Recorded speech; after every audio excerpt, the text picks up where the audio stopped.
Hi friends, ഏവർക്കും fast football ടോക്കിന്റെ പുതിയൊരു വീഡിയോയിലേക്ക് സ്വാഗതം.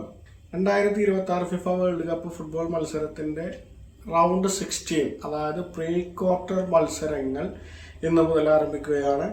ഇന്ന് രാത്രി 9 മണിക്ക് UAE സമയം, അതായത് ഇന്ത്യൻ സമയം രാത്രി 10:30 ആതിഥേയരായ കാനഡ മൊറോക്കോയുമായിട്ടാണ് മത്സരിക്കുന്നത്. നമുക്കറിയാം, ഈ വർഷത്തെ ഫിഫ വേൾഡ് കപ്പ് 3 രാജ്യങ്ങളിലായിട്ടാണ് നടക്കുന്നത്: മെക്സിക്കോ, കാനഡ, USA.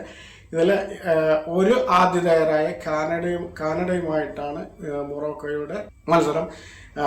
ആതിഥേയർ എന്നുള്ള രീതിയിൽ ഗ്രൗണ്ട് സപ്പോർട്ടോടു കൂടി ഒരു ഭാഗത്ത് കാനഡ ഇറങ്ങുമ്പോൾ, മൊറോക്കോ നമുക്കറിയാം ഈ വേൾഡ് കപ്പിലെ കറുത്ത കുതിരകളെന്ന് പ്രതീക്ഷിക്കപ്പെട്ടിരുന്ന ഒരു ടീമായിരുന്നു. വളരെ മികച്ച പ്രകടനം നടത്തിക്കൊണ്ടാണ് റൗണ്ട് 32 നെതർലാൻഡ്സിനെ അവർ പരാജയപ്പെടുത്തിയത്. നമുക്കറിയാം, മത്സരത്തിന്റെ അവസാന നിമിഷം വരെ ഒരു ഗോളിന് പുറകിൽ നിന്ന ശേഷം മത്സരത്തിന്റെ ഇഞ്ചുറി ടൈമിലാണ് അവർ ഗോൾ മടക്കിക്കൊണ്ട് സമനില കൈവരിക്കുകയും പിന്നീട് പെനാൽറ്റി ഷൂട്ടൌട്ടിലൂടെ നെതർലാൻഡ്സിനെ പരാജയപ്പെടുത്തിക്കൊണ്ട് പ്രീ ക്വാർട്ടറിലേക്ക് മൊറോക്കോ പ്രവേശിക്കുകയും ചെയ്തിട്ടുള്ളത്.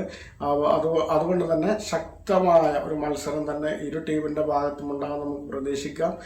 മൊറോക്കോ നമുക്കറിയാം എഴുതി തള്ളാൻ പറ്റുന്ന ഒരു ടീമല്ല. കഴിഞ്ഞ ഖത്തർ വേൾഡ് കപ്പിൽ സെമി ഫൈനലിസ്റ്റുകളായ ടീമായിരുന്നു. 3ാം സ്ഥാനത്താണ് അവർ ഫിനിഷ് ചെയ്തത്. ഇനി ഇരു ടീമുകളുടെയും അവസാന 5 മത്സരങ്ങളുടെ റിസൾട്ട് എടുക്കുകയാണെങ്കിൽ, കാനഡ അവസാനം മത്സരിച്ച 5 മത്സരങ്ങളിൽ 2 മത്സരം വിജയിക്കുകയും 2 മത്സരം സമനിലയിൽ അവസാനിക്കുകയും 1 മത്സരത്തിൽ അവർ പരാജയപ്പെടുകയും ചെയ്തിട്ടുണ്ട്. അതേസമയം മൊറോക്കോയാണെങ്കിൽ അവസാനത്തെ 5 മത്സരങ്ങളിൽ 3 മത്സരങ്ങൾ വിജയിക്കുകയും 2 മത്സരം സമനിലയിൽ അവസാനിക്കുകയുമാണ് ചെയ്തിട്ടുള്ളത്. ഞാൻ എപ്പോഴും പറയുന്നത് പോലെ തന്നെ കടലാസിലെ ശക്തിയല്ല മത്സരത്തിന്റെ ഫലങ്ങളെ നിർണ്ണയിക്കുന്നത്. നമുക്കറിയാം, മത്സരം നടക്കുന്ന 90 മിനിറ്റ് ഏത് ടീമാണോ ശക്തമായി പോരാടി ഗോളുകൾ കണ്ടെത്തിക്കൊണ്ട് മുന്നോട്ട് പോകുന്നത്, ആ ടീമുകളാണ് മുന്നോട്ട് ഉള്ള പ്രയാണം നടത്തുന്നത്. എന്തായാലും കാത്തിരുന്ന് കാണാം. വീഡിയോ അവസാനിക്കുന്നു. ഫുട്ബോൾ ലോകത്തെ പുതിയ വിശേഷങ്ങളുമായി വീണ്ടും കാണാം.